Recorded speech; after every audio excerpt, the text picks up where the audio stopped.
नमस्कार दोस्तों, स्वागत है आपका हमारे चैनल टेल्स बाय यशु पर।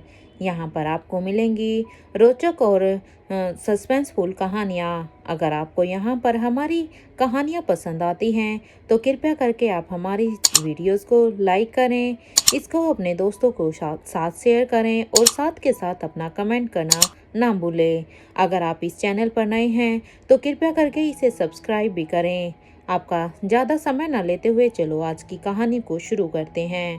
पीहू के स्कूल में हो रहे प्रोग्राम में उसके मॉम और डैड दोनों को परफॉर्म करना था, लेकिन स्क्रिप्ट देखने के बाद आदित्य की चुप्पी देखकर नेहा वहां से निकल गई।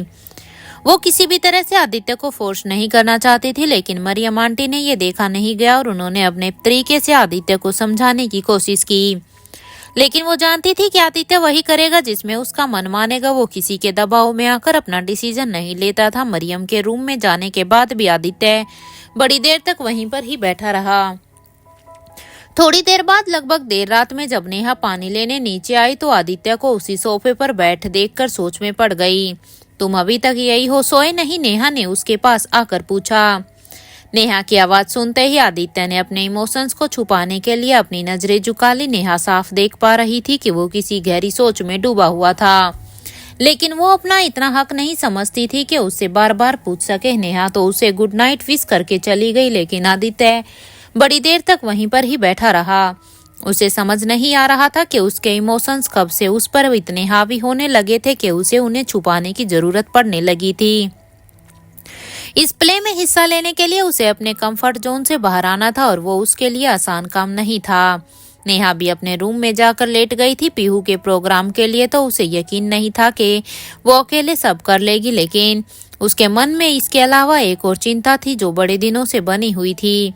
उसने इस बारे में अभी तक किसी से कुछ कहा नहीं था, लेकिन उसका दिमाग कभी भी इस मामले को लेकर शांत नहीं था और वो कारण था उसकी दादी। दादी का फोन अब भी बंद आ रहा था। अभी तो उनके जन्मदिन में काफी दिन बाकी है, लेकिन उससे पहले मुझे उनसे मिलना है। मुझे ब्लैकमेल करने के लिए वो लोग उनका सहारा जरूर लेंगे और मैं अपने कारण उन्हें किसी भी खतरे में नहीं डाल सकती। मुझे विकी के हवाले करने वाला उनका प्लान फेल हो गया है तो वो जरूर कुछ और प्लान करेंगे, लेकिन उनके किसी भी प्लान का हिस्सा दादी नहीं होनी चाहिए। लेकिन कैसे? पता भी नहीं चल रहा है कि वो कहाँ है। नेहा लेटे हुए मन ही मन सोच रही थी। वो अपने जीवन में व्यस्त जरूर हो गई थी, लेकिन अपनी दादी के लिए उसकी चिंता जरा भी कम नहीं हुई थी।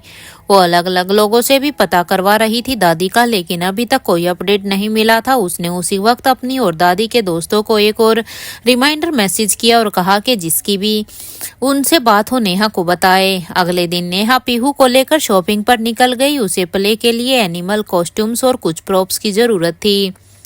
मार्केट की एक दुकान से नेहा ने रैबिट कॉस्ट्यूम मांगे। दुकान वाले ने जो कॉस्ट्यूम दिखाया उसे देखकर पीहू की आंखें ही चमक गई। ये बड़ी, हम तो इसमें पूरे रैबिट लगेंगे ना? पीहू ने अपने कॉस्ट्यूम को उठाकर खुद के ऊपर लगाते हुए कहा। हे, आपको तो रैबिट ही बनना है ना, और ये सबसे सुंदर रैबिट का कपड़ा है, इसे आप पहनेगी तो सबसे सुंदर एनिमल लगेंगी, गारंटी है राजू भैया की। दुकान वाले ने पीहू की खुशी में दो चार और शब्द जोड़ते हुए कहा। उनके लिए तो उनकी बिक्री और उनका खुश कस्टमर ही सब कुछ था। पीहू, अब फटाफट से इसे ट्राई करके देखो, नेहा ने कहा और उसे अंदर कमरे में भेज दिया। जैसे ही पीहू उन्हें पहनकर बाहर आई, वो सच में ही किसी खरगोश के बच्चे से कम नहीं लग रही थी। सफेद सा पजामा जिसमें फर वाले शूज जुड़े हुए थे, ऊपर उसी से जुड़ा हुआ उसका टॉप जिसकी बाहें फुल स्लीव की थी, और उसी से जुड़ी हुई फर वाली टोपी जिससे खरगोश के बड़े बड़े कान लटक रहे थे। अरे मेरी खरगोश सुपर डुपर क्यूट! नेहा के मुंह से पीहू को देखते ही निकला। पीहू के गोल चेहरे और उसके हल्के भरे हुए शरीर पर इन कपड़ों को की शोभा और भी बढ़ गई थी। देखा, मैंने कहा था ना, लग रही है ना बिटिया पक्की खरगोश की बच्ची, कोई डाउट नहीं है ना? दुकान वाले ने कहा। बड़ी देखो ना, ये तो कितना सुंदर है, हम तो सबसे सुंदर खरगोश बन जाएंगे। हाँ, ये फिर हम ही जीतेंगे। पीहू ने उन कपड़ों को पहनकर रैबिट जैसे उछलते हुए कहा।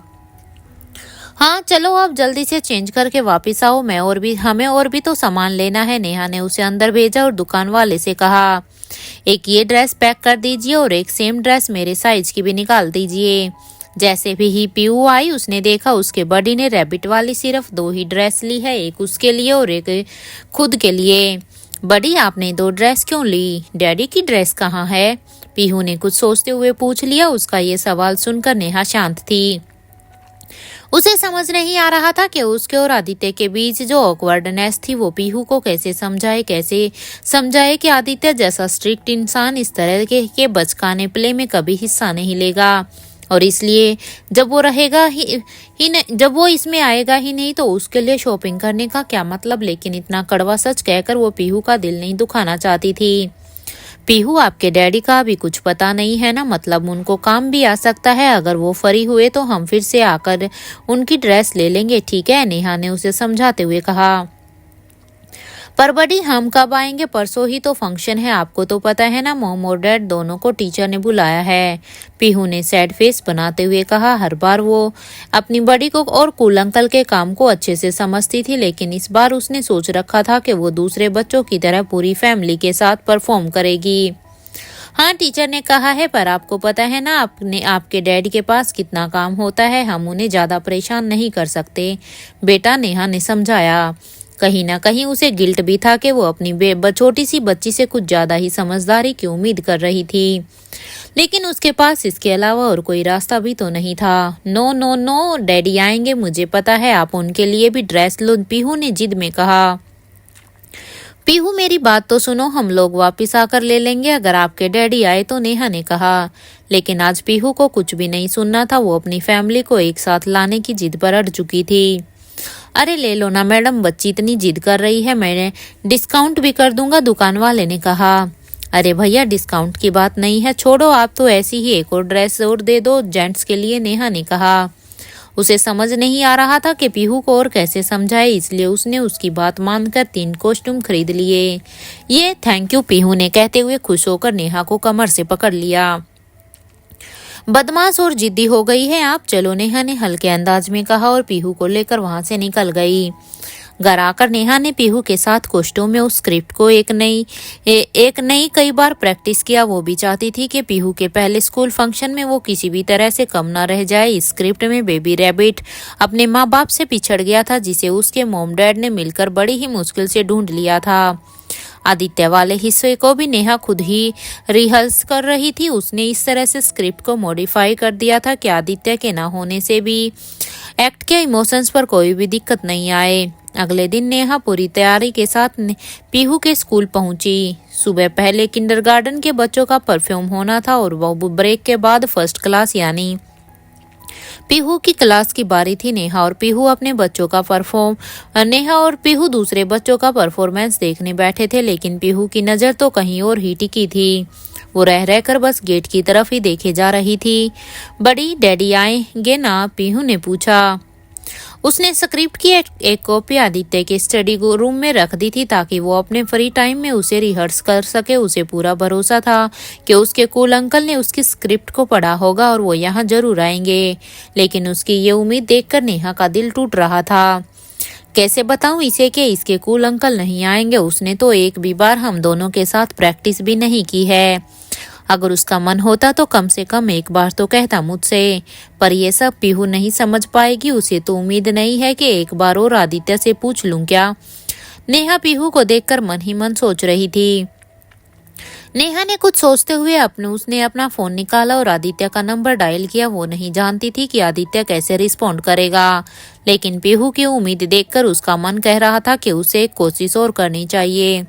हेलो आदित्य, उसने फोन लगाते ही कहा। हाँ बोलो, आदित्य ने अपने ठंडे अंदाज में जवाब दिया। उसकी आवाज सुनकर नेहा ब्लैंक हो गई और समझ नहीं पा रही थी कि उसे क्या कहना चाहिए। वो एक्चुअली हम लोग स्कूल पहुंच चुके हैं और ब्रेक के बाद 1 बजे से पीहू का परफॉर्मेंस है, नेहा ने हिचकिचाहट के साथ कहा। हाँ ओके, आदित्य ने कहा। उसका ऐसा जवाब सुनकर नेहा समझ चुकी थी कि उसका फोन करना बेकार था। उसने बात घुमाते हुए फोन रख दिया और ये मान लिया कि आदित्य नहीं आने वाला है। ब्रेक में नेहा ने पीहू के साथ ही बैठकर लंच किया, जिसके बाद वो लोग तैयार होने के लिए ग्रीन रूम चले गए। वहां नेहा और पीहू ने अपने अपने कपड़े पहन लिए थे। नेहा ने पीहू के चेहरे को रैबिट बनाने के लिए हल्का गुलाबी भी कर दिया था, लेकिन उसके चेहरे पर वो चमक नहीं थी जो होनी चाहिए थी। नेहा जानती थी कि पीहू आदित्य के ना आने से अपसेट थी। अरे रैबिट इतना सैड रहेगा तो लोगों को उसे देखने में बिल्कुल भी मजा नहीं आएगा। आपको तो पता है ना कि रैबिट कैसे उछलता रहता है, आपको भी तो वैसे ही उछलना है, नेहा ने उससे कहा। बड़ी बर्ड डैडी, पीहू ने पपी फेस बनाते हुए जैसे ही कहा, दरवाजे की तरफ से किसी के आने की आहट सुनाई दी। दोनों ने मुड़कर देखा तो वहां पर कोई और नहीं बल्कि आदित्य और मरियम आंटी खड़े थे। डैडी, पीहू ने उनको देखते ही चिल्लाते हुए कहा और अपने बड़े बड़े कानों के साथ जाकर आदित्य से लिपट गई। ये देखकर नेहा दंग रह गई। उसने सपने में भी नहीं सोचा था कि आदित्य अपना काम छोड़कर पीहू के लिए यहाँ आ जाएगा और वो भी परफॉर्म करेगा। वो बार बार अब मरियम की तरफ सवालिया नजरों से देख रही थी। मुझे पता था आप जरूर आओगे, चलो चलो जल्दी से ये कपड़े पहन लो, हम लोग लेट हो रहे हैं, पीहू ने कहा। उसने आदित्य का हाथ पकड़कर उसे अंदर की तरफ खींचा और चेयर पर रखे हुए उसके कॉस्ट्यूम को उसके हाथ में पकड़ाया। पीहू का उदास चेहरा अचानक ऐसे चमक गया था जैसे अंधेरे में एक बल्ब। अरे ये आप मुझे दो और आप बड़ी से अपना मेकअप करवाओ, मैं अभी आया, आदित्य ने इतना कहते हुए पीहू को बैठाया और खुद अंदर कपड़े पहनने के लिए चला गया। ये कैसे हो गया आदित्य और रैबिट, वो भी इतनी एक्साइटमेंट से, मैं कोई सपना तो नहीं देख रही। नेहा के मन में उथल पुथल चल रही थी। आंटी ये कैसे, नेहा ने मरियम से भी पूछ लिया। अरे वो फादर है, अपनी डॉटर के लिए इतना भी नहीं करेगा क्या? आदित्य बाबा सिर्फ दिखते स्ट्रिक्ट हैं, अंदर से बिल्कुल सॉफ्ट हैं। मुझे तो पता ही था वो अपनी फैमिली के लिए, अपनी बच्ची के लिए जरूर आएंगे, मरियम ने खुशी से कहा। नेहा ने अब जल्दी से पीहू को रेडी किया और खुद के गालों को भी हल्का गुलाबी किया। उसी दौरान जब आदित्य अपना कॉस्ट्यूम पहनकर बाहर निकला तो नेहा उसे देखती ही रह गई। सबको अपनी मुट्ठी में रखने वाला आदित्य सिंघानी आज अपनी बेटी के लिए खरगोश बनकर खड़ा था। जो सब कुछ अपने अकॉर्डिंग चलाया करता था, आज वो अपनी ही बेटी के अकॉर्डिंग चल रहा था। रैबिट कॉस्ट्यूम को पहनकर रेडी तो हो गया था, लेकिन उसे खुद बड़ा अनकंफर्टेबल महसूस हो रहा था। उसने खुद को कभी इस तरह से प्ले में इमेजिन तक नहीं किया था, लेकिन आज पीहू के लिए वो ये करने के लिए तैयार था। अपने कूल अंकल उफ डैडी को अपने जैसे ही कॉस्ट्यूम में देखकर पीहू ने क्लैप करते हुए कहा, ये अब लग रहे हैं ना हम लोग एकदम परफेक्ट रैबिट फैमिली। पीहू जितनी खुश थी नेहा उतनी ही सरप्राइज्ड। आदित्य शीशे के सामने खुद को देखकर अजीब तरह से मुंह बना रहा था कि तभी नेहा ने उसके कान में आकर धीरे से कहा, कुछ ज्यादा ही क्यूट लग रहे हो, बस चेहरे पर स्माइल रखनी पड़ेगी। उसकी बात सुनकर आदित्य ने उसे गुस्से से देखा, जिसके बाद नेहा हंस पड़ी। ऐसे हंसने की जरूरत नहीं है, मुझे पता है, I am looking like a cartoon, Aditya ने धीरे से खुद से कहा। अरे फटाफट से मेकअप करवाओ, प्रोग्राम शुरू होने वाला है, मरियम ने आदित्य को बैठाते हुए कहा, जिसके बाद नेहा अपना किट लेकर उसके सामने खड़ी हो गई। बड़ी, डैडी को बिल्कुल हम दोनों की तरह ही रेडी करना, हम तीनों को बिल्कुल सेम दिखना है, पीहू ने कहा। उसकी यह बात सुनकर आदित्य और भी घबरा गया था। एक तो ये कपड़ा, ऊपर से मेकअप, मैं क्या कर रहा हूँ मुझे खुद भी नहीं पता, आदित्य ने मन ही मन खुद से कहा। थोड़ी देर बाद टीचर ने अनाउंस किया कि अब पीहू और उसकी फैमिली की बारी है। सब तैयार तो हो गए थे, लेकिन नेहा को बस एक ही डर था, आदित्य ने स्क्रिप्ट पढ़ी भी है या नहीं, बिना प्रैक्टिस के वो परफॉर्म कैसे करेगा। गॉड, अब तो हम कुछ भी नहीं कर सकते। एनीवेज मैं अपना पार्ट करती हूँ, लेट्स सी आगे क्या होता है, नेहा ने मन ही मन कहा और पीहू का हाथ पकड़कर आदित्य के साथ स्टेज पर पहुंच गई। मरियम उनका परफॉर्मेंस देखने के लिए सबसे आगे वाली सीट पर बैठ गई। वो तो दूर से इस परिवार की बलैया ले जा रही थी और यही प्रे कर रही थी कि तीनों का ये साथ हमेशा बना रहे। तीनों के स्टेज पर पहुंचते ही ऑडियंस ने उनके लुक के लिए जोर से क्लैप किया। एक तरफ फादर रैबिट था और एक बड़ा ही हैंडसम लग रहा था, दूसरी तरफ उसकी ब्यूटीफुल वाइफ मदर रैबिट खड़ी थी और बीच में उनकी बेबी रैबिट बिल्कुल एंजल लग रही थी। आदित्य ने भी अपने सड़े हुए एक्सप्रेशंस को स्टेज पर पहुंचते ही बदल लिया था। तीनों के चेहरे पर स्माइल देखकर ऑडियंस और जजेस भी पॉजिटिव फील कर रहे थे। फिर म्यूजिक बजते ही तीनों ने एक्ट करना शुरू किया। आदित्य ने भले ही प्रैक्टिस नहीं की थी, लेकिन पीहू की रखी हुई स्क्रिप्ट को अच्छे से पढ़ा था। उसे पता था कि उसे कौन सी जगह पर क्या डायलॉग बोलना है, कैसा एक्सप्रेशन देना है। अपने बेटे समान आदित्य को ये एक्ट करते हुए देखकर मरियम दंग रह गई। वाओ! ऐसी आवाजें तालियों के साथ ऑडियंस की तरफ से आ रही थी। जब जब एक्ट इंटेंस हो रहा था, पीहू ने उछल उछल कर पूरी तरह से अपने रोल को निभा लिया था। नेहा भी एक्टिंग में एक्सपर्ट थी, लेकिन आदित्य ने आज पूरी लाइमलाइट चुरा ली थी। इतनी हैंडसम्स और सख्त पर्सनैलिटी के साथ इतना इमोशनल रोल करके उसने सभी को अपना दीवाना बना दिया था। एक्ट के अंत में जब बेबी रैबिट यानी पीहू अपने मॉम डैड से मिली तो तालियों से पूरा ही हॉल गूंज उठा। वंस मोर ऐसे कहकर ऑडियंस ने तीनों की ही हौसला अफजाई की। अपने सक्सेसफुल परफॉर्मेंस के बाद पीहू के चेहरे पर स्माइल ही नहीं रुक रही थी और उसने अब जोर से अपने मॉम डैड का हाथ पकड़ रखा था।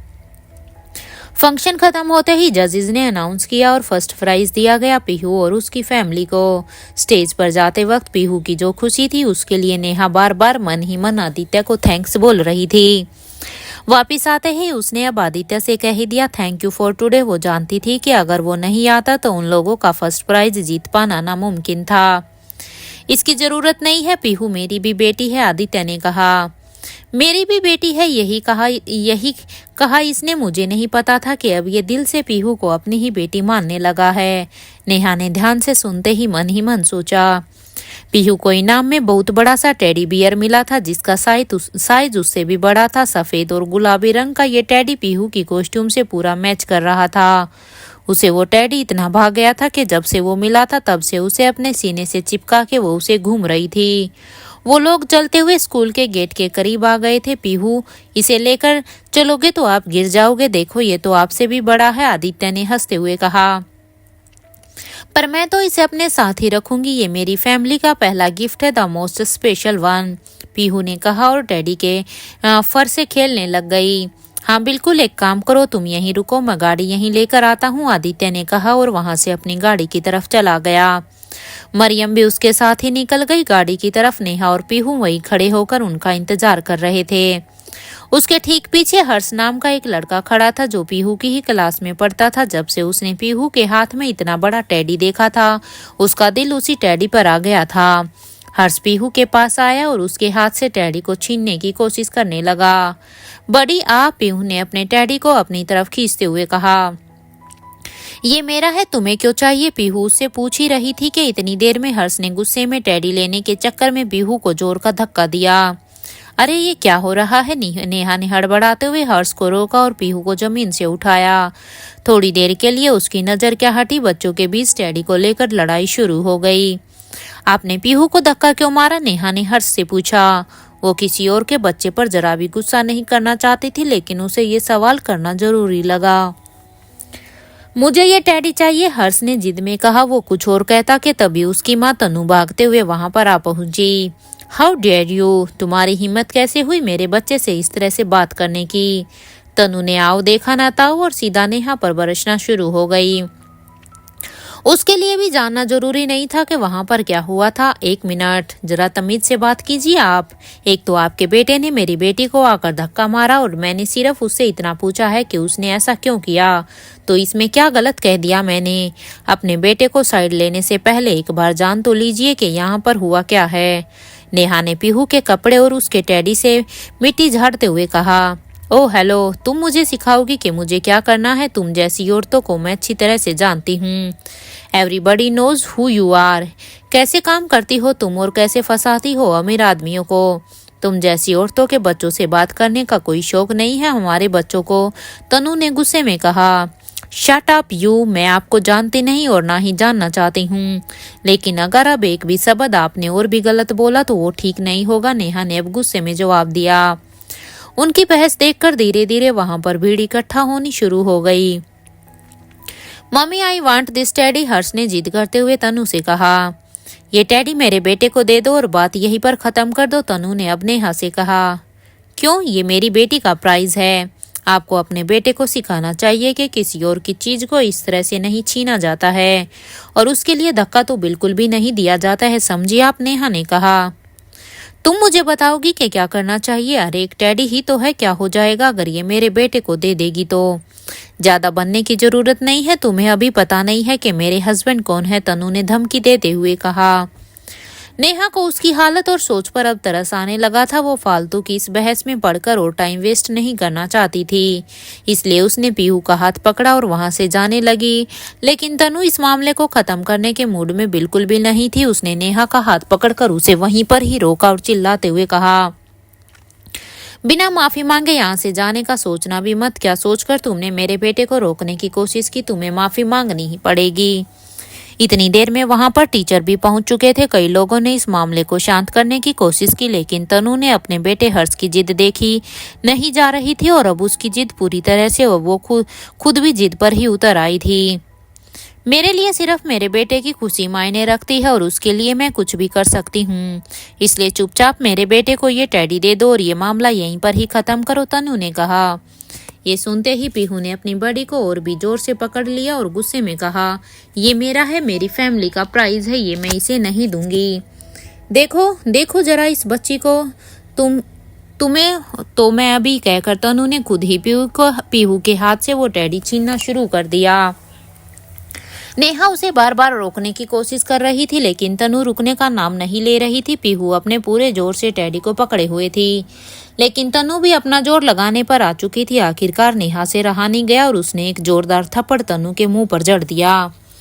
दूर रहो मेरी बेटी से, नेहा ने उसे घूरते हुए देखकर कहा। तुमने मुझे मारा, तुम्हारी हिम्मत कैसे हुई? तुम्हें तो मैं अभी बताती हूँ। इतना कहकर तनु मुड़कर बड़े ही जोश से कहीं चली गई। सबको पता था कि अब वो शांत बैठने वालों में से तो नहीं थी। यहाँ आदित्य जब अपनी गाड़ी लेकर आया तो उसने देखा कि जिस जगह नेहा और पीहू खड़े थे वहां कई लोगों की भीड़ लगी हुई थी। उसे कुछ अजीब लगा तो वो उतरकर अब अंदर की तरफ आने लगा। सभी के उड़े हुए होश देखकर आदित्य समझ गया था कि यहाँ पर क्या हो रहा था। उसने एक अनजान व्यक्ति से पूछा, क्या हो रहा है यहाँ पर? अरे भाई साहब, यहाँ पर जम के लड़ाई हो रही है दो औरतों में, उस व्यक्ति ने बताया। ये सुनते ही आदित्य और अंदर गया तो पीहू उसे देखते ही उसे लिपट गई। डैड आप आ गए, यहाँ पर मुझे और बड़ी को बहुत ही परेशान किया एक आंटी ने। इतना कहते ही पीहू ने रोते हुए सब कुछ आदित्य को बता दिया। उसकी टूटी फूटी बातों से आदित्य को सब कुछ तो समझ नहीं आया, लेकिन इतना जरूर पता चल गया कि कुछ गलत हुआ है यहाँ पर। उसे गुस्सा ये सोचकर आ रहा था कि उसकी बेटी को परेशान करने की हिम्मत किसी में कैसे आ गई। वहां खड़े सभी लोगों ने पीहू के मुंह से डैड शब्द को साफ सुन लिया था। उनमें से बहुत से लोगों ने आदित्य को देखकर पहचान लिया था। एक्ट में कॉस्ट्यूम की वजह से लोग उसे पहचान नहीं पाए थे, लेकिन अब सबको समझ आ गया था कि पीहू कोई ऐसे वैसे घर की नहीं बल्कि बिलियनियर सीईओ आदित्य सिंघानिया की बेटी थी। उनमें से आधों के तो चेहरे पीले पड़ गए थे। ये सोचकर कि आदित्य अपनी बेटी को बचाने के लिए अब क्या करेगा, क्या एक्शन लेगा तनु के खिलाफ। वी आर सो सॉरी, ये सब नहीं होना चाहिए था, प्लीज यहाँ से जाइए। वो वापिस आएगी तो उन्हें हम हैंडल कर लेंगे, टीचर ने नेहा से आकर बड़ी ही शर्मिंदगी के साथ कहा। इट्स ओके, जो भी होगा हम हैंडल कर लेंगे, नेहा ने कहा और पीहू का हाथ पकड़कर जैसे ही वहां से निकलने लगी, उसके सामने तनु अपने पति के साथ आकर खड़ी हो गई। ये वही औरत है जिसने मुझे थप्पड़ मारा है और इसकी ये बच्ची मेरे बेटे को टेडी देने से मना कर रही है।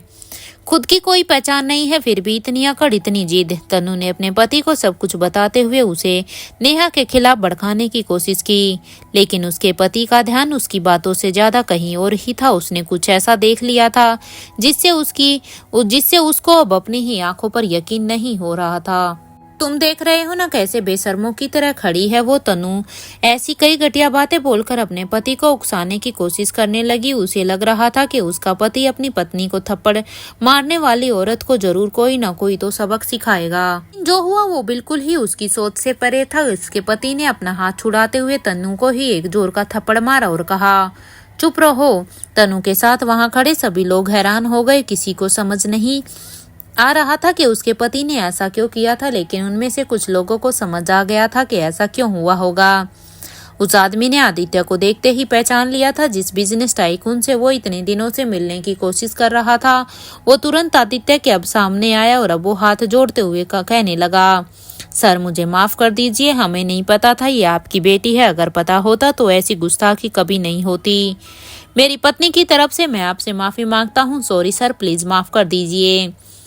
पर पापा मुझे ये टेडी चाहिए, हर्ष ने एक और बात जिद करते हुए कहा, लेकिन उसके पिता ने उसे तुरंत चुप करवा दिया। शट अप, हम दूसरा टेडी ले लेंगे, जिद मत करो। वो अच्छे से जानता था कि आदित्य जैसे बड़े और नामी इंसान से पंगा लेने का क्या मतलब हो सकता था। इन सब के चलते वो आदित्य से दुश्मनी लेकर अपने काम में नुकसान नहीं कर सकता था। आदित्य ने उन दोनों को गुस्से से देखा और कहा, आज के बाद अपनी शकल मत दिखाना, निकल जाओ यहाँ से अभी के अभी। इतना सुनते ही तनु के पति ने एक बार फिर से झुकते हुए हाथ जोड़ा और अपने बेटे और पत्नी को पकड़कर वहां से ले गया। उनके जाते ही नेहा ने भी चैन की सांस ली और पीहू का हाथ पकड़कर गाड़ी की तरफ चलने लगी। अब वहां भीड़ में खड़े लोगों की हिम्मत नहीं थी कि वो आदित्य की तरफ देखें या फिर गॉसिप करें। उसकी पर्सनैलिटी का इतना दबदबा था कि लोग अपने आप वहां से चले गए। पीहू ने झगड़ा खत्म होने की खुशी के कारण अपने टैडी को और भी जोर से पकड़ लिया था। उसकी दाई तरफ नेहा खड़ी थी और बाई तरफ आदित्य। दोनों ने एक साथ उसकी बाह को पकड़ा और गाड़ी की तरफ चलने लगे। आज एक बार फिर नेहा की लाइफ में एक छोटी सी प्रॉब्लम सिर्फ आदित्य के होने से सॉल्व हो गई। उसे पता था कि अगर वो ये नहीं होता तो ये लड़ाई अभी खत्म नहीं होती। गाड़ी में बैठने के बाद पूरे रास्ते पीहू ने अपने टैडी को खुद से चिपका कर रखा। घर पहुंचते ही टैडी को लेकर भागते हुए वो अंदर गई और अपने बिस्तर पर उसे लेटा दिया। यहाँ नेहा और आदित्य अब भी लिविंग रूम में ही बैठे थे। थैंक यू, नेहा ने कुछ सोचते हुए बोला। वो खुद भी नहीं जानती थी कि ये किस लिए बोलना है, साथ परफॉर्म करने के लिए या फिर उस लड़ाई में साथ खड़े रहने के लिए। फॉर, आदित्य ने पूछा। फॉर एवरीथिंग, तुम्हारे आने से पीहू को बहुत ही अच्छा लगा। She is on top of the world, Neha ने कहा। उसके लिए थैंक्स कहने की जरूरत नहीं है, मैंने पहले भी कहा है, पीहू मेरी भी बेटी है और ये सब करना मेरा फर्ज है और जब वो खुश होती है तो मेरा मन भी खुश होता है। So it's very simple, Aditya ने जवाब दिया। हाँ, पर जो भी हो थैंक यू, नेहा ने कहा।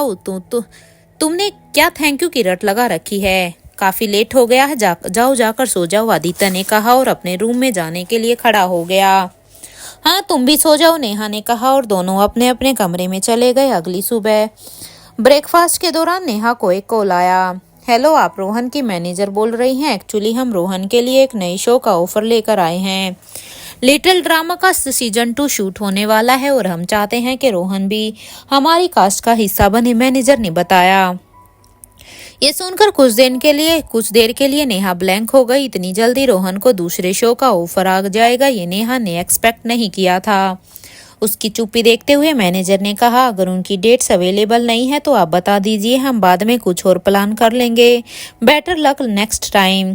अरे नहीं नहीं, ऐसी बात नहीं है, मैं तो सोच रही थी कि आपका ये शो काफ़ी हिट है और इतने पॉपुलर शो के लिए आपने रोहन को अप्रोच किया है, उसके लिए थैंक यू। हमारी तरफ से डेट का कोई इशू नहीं है, नेहा ने बड़ी एक्साइटमेंट में कहा। आखिरकार ये अपॉर्चुनिटी सिर्फ रोहन के लिए ही नहीं बल्कि नेहा के करियर को भी मजबूत करने के लिए जरूरी थी। दोनों ने बात करके आज दोपहर में एक फॉर्मल मीटिंग करने का डिसाइड किया। घर से निकलकर ऑफिस पहुंचते ही नेहा सबसे पहले प्रैक्टिस रूम में गई और वहां पहुंचते ही उसने रोहन को ये खुशखबरी दी। उन दोनों के साथ सारा भी इस नए प्रोजेक्ट के लिए बहुत ही एक्साइटेड थी। उनके बीच आज की मीटिंग को लेकर बातें चल ही रही थी कि नेहा को एक अनजान नंबर से कॉल आया। हेलो, कौन? नेहा ने उठाते ही पूछा। मेरी बेटी कैसी है? दूसरी तरफ से आवाज आई। दादी आप? नेहा ने पूछा। वो तुरंत भागते हुए सबसे दूर एक किनारे पर पहुंचे। इतने दिनों बाद उनकी आवाज सुनकर उसे ऐसे लगा जैसे किसी प्यासे को पानी नसीब हुआ हो। हाँ, मैं कैसी है तू? दादी ने चहकती हुई आवाज में कहा। उन्हें सुनकर नेहा को एक पल के लिए शांति मिल गई थी कि वो अब जहाँ भी है ठीक है। मैं यही हूँ दादी, अपने घर पर आपका फोन क्यों नहीं लग रहा था? आप हरिद्वार से लौट आई हैं क्या? कहाँ हैं आप? कितने दिनों से मैं आपको ढूंढने की कोशिश कर रही हूँ। आप ठीक तो है ना दादी? नेहा ने एक के बाद एक ढेरों सवाल पूछ लिए। इतने दिनों से जिन चिंताओं को उसने दबा रखा था वो सब फूटकर बाहर निकल रही थी। अरे सांस तो ले ले, मैं ठीक हूँ, बिल्कुल ठीक हूँ और बनारस में ही हूँ, दादी ने बताया। तो कनिका? नेहा के मुंह से निकल गया। उसे समझ नहीं आ रहा था कि कनिका ने उस दिन दादी का नाम क्यों लिया था। अब क्या किया उसने? दादी ने पूछा। कुछ नहीं, वो कह रही थी कि आपके जन्मदिन पर एक पार्टी रखी है जिसमें वो मुझे भी बुला रही थी, नेहा ने कहा। उसने कनिका की धमकी को बड़े साधारण तौर पर बताया। वो दादी को बेवजह परेशान नहीं करना चाहती थी। अरे हाँ, उनका फ़ोन आया था मेरे पास और तो और ये खुद भी मेरे पास आए थे मुझे ले जाने के लिए। मुझे तो कुछ समझ ही नहीं आया, इतने सालों में आज तक तो मेरा जन्मदिन नहीं मनाया, तो इस बार अचानक से कैसे इतना प्यार उमड़ रहा है। मैंने तो साफ इनकार कर दिया। फिर मुझे प्रॉपर्टी से रिलेटेड एक काम के लिए लॉयर से मिलना था, बस इसीलिए मुझे कुछ दिनों के लिए बनारस आना पड़ा। मेरा फ़ोन खराब हो गया था इसलिए तेरा कॉल लगा नहीं शायद। मेरी दोस्त शीला ने मुझे नया नंबर दिलवाया है और आज उसी का फ़ोन मेरे पास आया कि तू मुझसे बात करना चाहती है। फिर उससे नंबर लेकर मैंने तुझे कॉल किया। क्या हुआ बेटा, सब ठीक तो है ना? दादी ने सब कुछ विस्तार से बताया। ये सब सुनने के बाद नेहा के दिल को जो सुकून मिल रहा था उसे वो जता भी नहीं पा रही थी।